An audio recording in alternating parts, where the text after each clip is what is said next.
ఇప్పుడు అసలు కథ ఆంత్రోపీ గురించి కాదు. అసలు కథ తెలివితేటలపై ఆధిపత్యం కోసం జరుగుతున్న పోటీ గురించి. ఇప్పుడొకసారి మొత్తం వెనక్కి వెళ్ళి చూద్దాం. ఇది ఒక ఆంత్రోపిక్ కథ కాదు. ఇది కేవలం ఫేబుల్ 5 కథ కూడా కాదు. మేధోస్ 5 కథ అంతకంటే కాదు. ఇది కేవలం చాట్ జీపీటీ కథ కూడా కాదు. అసలు కథ చాలా పెద్దది. అసలు కథ శక్తి గురించి. భవిష్యత్తులో ప్రపంచ శక్తి ఎవరి చేతుల్లో ఉండబోతున్నది అన్న దాని గురించి. చరిత్రను ఒకసారి తిరిగేస్తే ఒక విషయం స్పష్టంగా కనిపిస్తుంది మనకి. ప్రతి యుగంలో ప్రపంచ దేశాలు ఏదో ఒక కీలక వనరుపై ఆధిపత్యం కోసం పోటీ పడ్డాయి. ఒకప్పుడు భూముల కోసం యుద్ధాలు జరిగాయి. మరొకప్పుడు సముద్ర మార్గాల కోసం పోటీ జరిగింది. ఆ తర్వాత ఆయిల్ కోసం ప్రపంచ రాజకీయాలు మారిపోయాయి. కానీ 21st సెంచరీలో ఒక కొత్త వనరు వెలుగులోకి వస్తుంది. ఆ వనరు పేరు ఇంటెలిజెన్స్.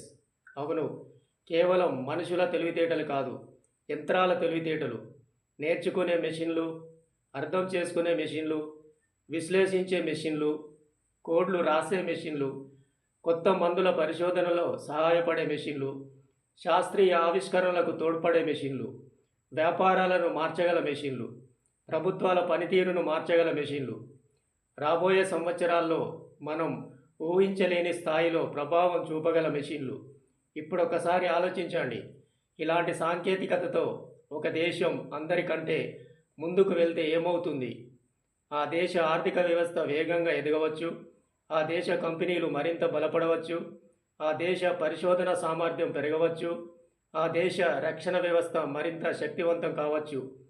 ప్రపంచ వేదికపై ఆ దేశ ప్రభావం పెరగవచ్చు.